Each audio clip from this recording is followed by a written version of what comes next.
لكل مامي متابعانا، يا رب تكونوا بخير واطفالكم كمان بخير. النهارده معانا وصفه لذيذه وسهله ومفيده جدا، واساسها هو الزبادي. الزبادي صحي جدا وغني بالكالسيوم الضروري للعظم بتاع الطفل، وخصوصا كامل الدسم، لانه بيحتوي على كميات كبيره جدا من المعادن والبروتين اللي ممكن تكون مفيده للطفل في نمو جسمه في التوقيت ده. طب امتى ابدا اكل ابني الزبادي؟ في طبعا تضارب في الأقوال، في ناس، في أطباء بتقول من عمر 6 شهور، وفي البعض الآخر بيقول بعد السنة.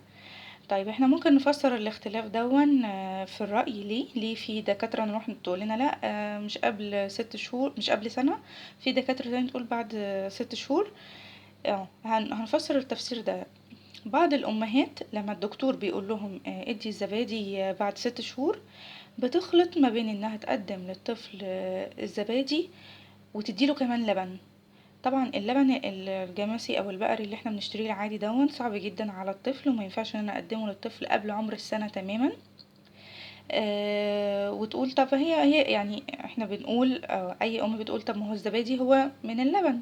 لا، في فرق كبير جدا يا جماعة. لان اثناء عملية تصنيع الزبادي، اللاكتوز اللي بيبقى جوه اللبن بيتم تكسيره. فانا عشان اوصل لمرحلة زبادي، اللاكتوز اللي موجود بيتم تكسيره، فبيتغير الزبادي، وبيكون اسهل في الهضم للطفل جامد جدا على معدته، فما بيسببلوش اي مشاكل في المعدة. بالاضافة كمان ان في اطفال بيكون عندها حساسية البان، فالدكاترة بتقول من الاول خالص بنتجنب يا جماعة اي مواد البانية من قبل عمر السنة، طبعا زي بياض البيض وزي اللبن. فبيدرجوا تحتيه كمان الزبادي والجبن. علشان كده بيتجنبوا المواد الألبانية كلها. لكن لو قدمناه صح مفيش منه أي مشكلة. هنقدم بس ايه في المواد الألبانية؟ هنقدم الزبادي قبل عمر السنة. بس نراعي شوية حاجات، ان انا لما اجي اقدمها له لازم تكون بتتوفر في الزبادي اللي انا اقدمه للطفل. اولا يكون خالي من السكر، مروحش اجيب زبادي بالسكر. كمان ما اروحش اجيب زبادي خالي الدسم لايت، لا، الطفل محتاج لكمية الدسم البسيطة والدهون البسيطة اللي موجودة في الزبادي عادي جدا، عشان تديله باور وتساعد في النمو.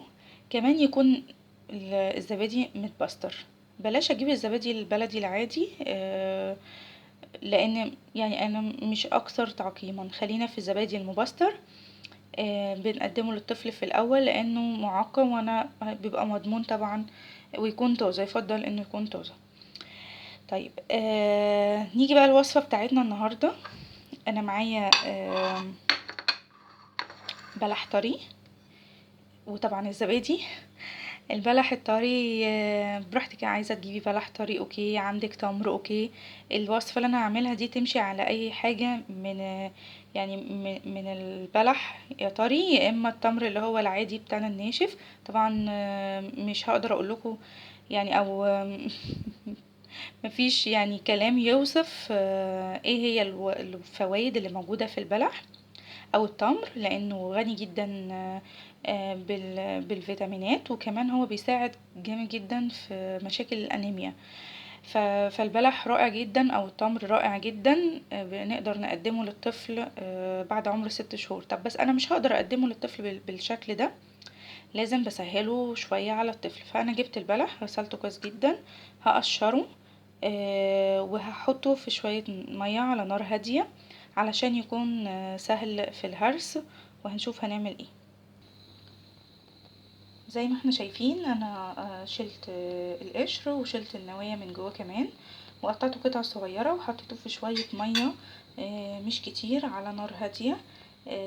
طبعا انا هحتفظ بالمية دي بعد ما اخلص، ههرسهم في الخلاط بتاع الطفل بالمية دي، وبعد كده هنشوف هيبقى شكلهم ازاي. وزي ما احنا شايفين انا هرسته بميته في الخلاط. بص بقى عامل كأنه بيوريه كده.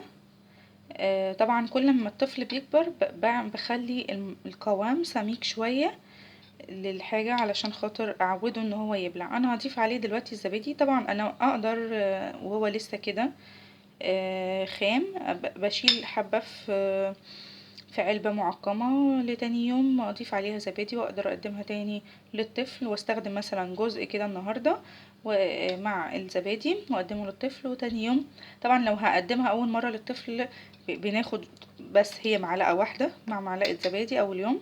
الطفل ما عندوش حساسية او ما سببتلوش اي اضرار بكمل تاني يوم، ما بزود شوية كمية، اليوم التالت بزود اكتر، وهكذا لغاية اما خلاص احس ان طفلي ما عندوش حساسية البان، فاقدر اقدمله الزبادي عادي، ما تعبش، ما جالوش اسهال، ما عندوش اي مشكلة، معدته ما وجعتوش، كل ده بيبان معايا مع الاكل مع الطفل كله تمام خلاص اوكي، بقدر اقدم الوجبة للطفل عادي جدا وبالهنا والشفا. ولو عجبكم الفيديو دوسوا سبسكرايب او اشتراك للقناة عشان يوصلكم الفيديو الجاي. باي باي.